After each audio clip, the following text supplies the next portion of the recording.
Good morning, everyone. Let me apologize. I'm a little beside myself. I got out of the shower this morning, and while I was in the shower, I got hit with this bit of information or download as to next steps for topics. So I wanted to come in quickly. This is going to be several parts, and I will delineate them appropriately on the videos, but I wanted to talk today about the Beatitudes. We often think of it as one word, Beatitudes, as we saw it listed in the Bible, and I'm sure many of us at some point were at Sunday school or remember these teachings from the Master. But I wanted to take a different eye on them and look at them again as part of that process of how do we move forward beyond where we are now and get to the next steps that are going to hopefully unify this country once again and ease tensions around the globe is the hope. So this again is going to be about the Beatitudes, and I love wordplay, so instead of it all just being lumped into one word, I kind of take it as the Beatitudes. What are the attitudes of being that we need to incorporate? So, a quick little reminder of what some of those are. We are told that, and again, I'm looking at my notes here, so we are told humility, compassion, meek, righteousness, merciful, pure in heart, peacemakers, and willing to be persecuted for righteousness' sake. So let's break that down further. And what does blessed of the poor, being blessed are the poor in spirit? The meaning on that. Poor in spirit includes an honest confession of what we are sinful or erring and utterly without the moral virtues that we need to commend to God. This deepest form of repentance acknowledges our desperate need for God. Those who are poor in spirit gladly cast themselves on God's grace. And we're going to talk about grace as well. Now, to be humble, in my thinking, is to not place ourselves or our egos above anyone else. Humility is what helps us keep ego in check and see others with a kinder eye. Humility does not mean that we sacrifice ourselves in favor of others, although we can be that if we choose to walk into the fray, even as others turn their backs and run. Those of us called to do these things know who we are. And if others find that it is not within their ability to step back, if it is not in their ability to come forward, they will step back, and that's okay too. Their gifts and talents are utilized in other ways. There is nothing wrong in that as long as it is not driven by a fear-based response. I often hearken back to a line from the movie book Dune, in which the hero's mother utters the words, "Fear is the mind killer." And I remember hearing that on the screen in the new remake of the movie, and I thought, yes, that is key, because fear is indeed the mind killer.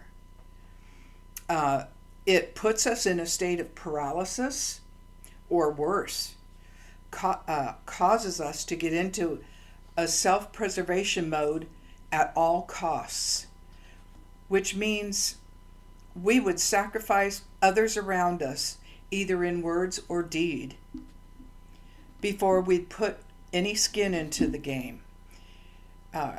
Caving into fear allows for far greater issues to arise. It begins to make the abnormal appear normal. The things we know down to the core of our being to be right are allowed to be set aside over time, and we debase our humanity to the point that we can turn a cold eye or turn off our thinking minds to the suffering of others, even justifying that at some point as a desensitization continues. I think we've been seeing this play out in our own country and around the globe. Should we choose to really look at it with a neutral eye and see it for what it really is? Compassion is another practice that allows us to move beyond ourselves and truly look at what others around us are experiencing, even behaving. An eye of compassion is a 180 from judgment, something we should not do. We cannot judge rightly the actions of others, for in near all cases we lack a complete understanding of what has caused them to act and think the way that they are doing and behaving. It may be foreign to our thinking and behavior, but don't we owe it to ourselves to listen to whatever they may want to share, and utilizing deeper listening to hear the words that are often behind the words of what they are saying, or the actions that may well be symptomatic of other deep origins leading to the behavior or behaviors. Deep listening is the suspending of thoughts. It is the listening that is beyond listening to reply, but listening to understand. A good practice or challenge is to take a day, 24 hours, and say in your mind, as you move through that day, with everything you see, every situation or activity you may be doing or encountering, you say, I am that. I am. It is the assist to remind us that there, but for the grace of God, go I. We begin to realize as we engage this practice to see that we are part and parcel of everything and everyone around us. I am that is a complete sentence, similar to walking a mile in the shoes of another. We begin to look with a softer eye and develop a deeper understanding and compassion for our fellows and those things we may take for granted. I promise you, if you will take up this challenge for 24 hours and really embrace the exercise with your mind towards softening your heart and opening your mind to what is, you will find yourself enriched by the experience and quite possibly far less judgmental going forward. It is the first steps towards expansion of the internal landscape within each of us, and we have been taught to ignore, or worse, not to trust. That which is within us is the very holy of holies discussed in the Bible.